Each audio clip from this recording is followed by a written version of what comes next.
उस रात बहुत देर हो चुकी थी। बाहर मूसलाधार बारिश हो रही थी। आसमान में काले बादल और ठंडी हवा जैसे चारों तरफ दुख का बोझ फैला रही थी। बिना छाता भीगते हुए राहुल पहाड़ की पगडंडी पर चल रहा था। उसकी सोच में बस एक ही सवाल था, क्या मैं सच में अपने परिवार को टूटने से बचा पाऊंगा? आंखों से आंसू बह रहे थे, लेकिन उसके कदम नहीं रुके। वो उस बुजुर्ग बाबा को ढूंढने निकला था, जिन्हें लोग टोटा दिल में उम्मीद जगाने वाला कहकर जानते थे।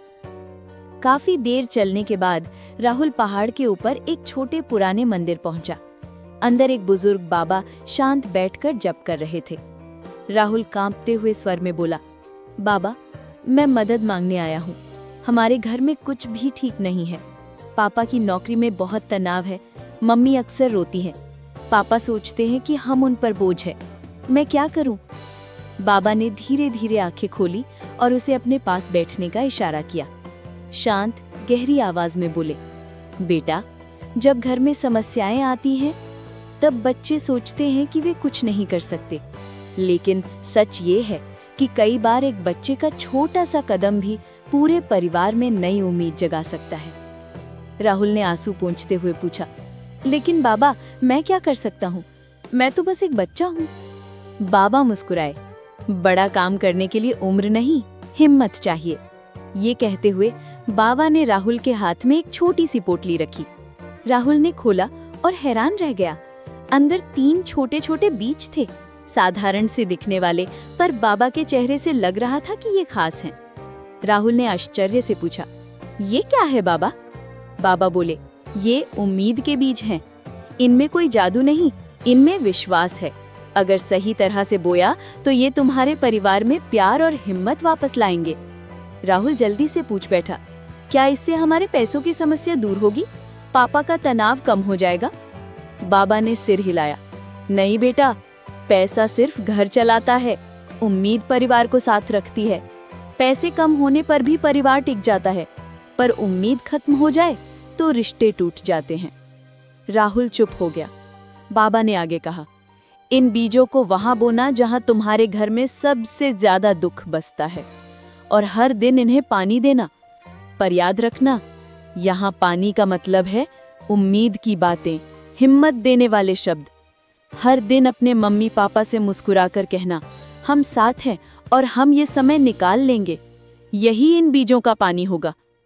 राहुल हैरान, मतलब इन बीजों को पानी नहीं, उम्मीद और हिम्मत देनी है?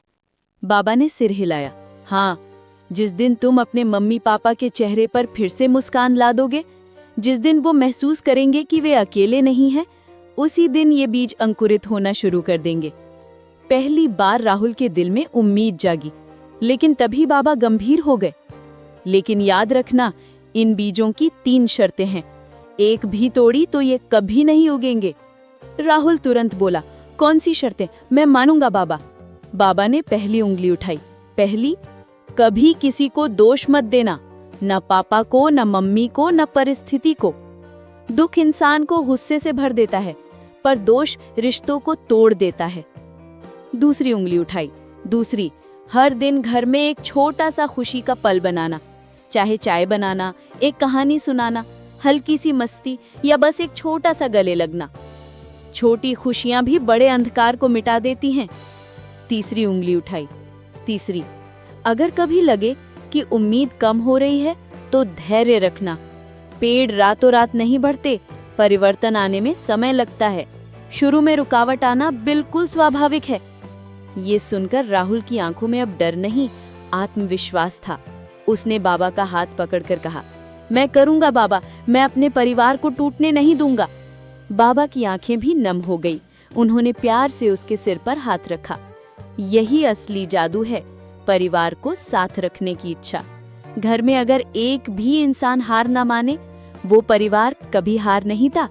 राहुल ने बीजों को सीने से लगा लिया। माँ बाप के लिए मैं ये करूंगा। तभी बारिश थम चुकी थी। राहुल तेजी से घर की ओर दौड़ा। घर पहुंचा तो देखा मम्मी पापा दरवाजे पर खड़े हैं। उनकी आंखों में डर और चिंता थी। माँ ने उसे गले लगाते हुए रोते रोते कहा, राहुल, तुम ऐसे कहाँ चले गए थे? हम बहुत डर गए थे। पापा ने भी नर्म आवाज में कहा, हमने तुम्हें हर जगह ढूंढा, तुम ठीक हो ना? राहुल ने उनकी ओर देखा। आज उसके दिल में डर नहीं, एक अजीब सी ताकत थी।